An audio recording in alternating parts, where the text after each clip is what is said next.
হরে কৃষ্ণ।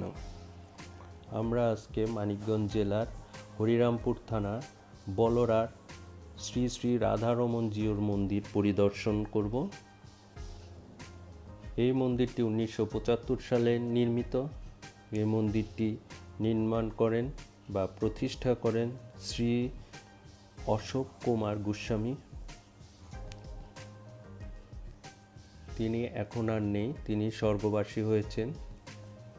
তার হাত দিয়েই এই মন্দিরটি নির্মিত হয়েছে। এটি হচ্ছে রাধারানীর মন্দির এবং এটি হচ্ছে নাট মন্দির। এখানে প্রতি বছরই কীর্তনের সুব্যবস্থা রয়েছে। এটি হচ্ছে রাধারানীর বিগ্রহ।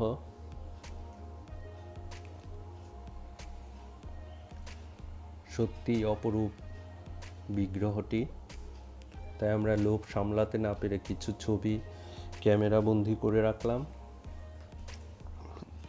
আপনারাও চাইলে ক্যামেরা বন্দি করে রাখতে পারেন। এটি হচ্ছে শ্রী শ্রী বাবা লোকনাথের মন্দির। শ্রী শ্রী বাবা লোকনাথের মন্দিরটি বেশ বড়। বাবা লোকনাথের পাশেই রয়েছে ভোলানাথের বিগ্রহ।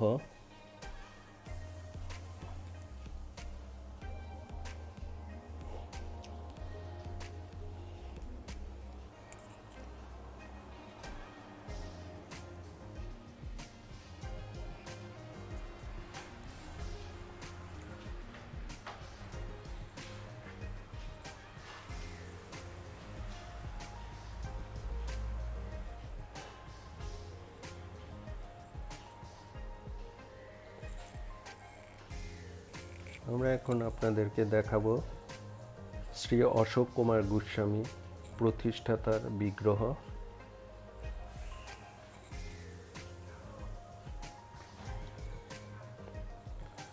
আপনারা চাইলে এই শ্রী শ্রী রাধারমণ জিউর মন্দিরটি পরিদর্শনে আসতে পারেন। ঢাকা গাবতলী বাস স্ট্যান্ড থেকে হরিরামপুর থানার যে কোনো একটি বাসে চড়ে হরিরামপুর বাস স্ট্যান্ডে নেমেই পেয়ে যাবেন শ্রী শ্রী রাধারমণ জিউর মন্দির।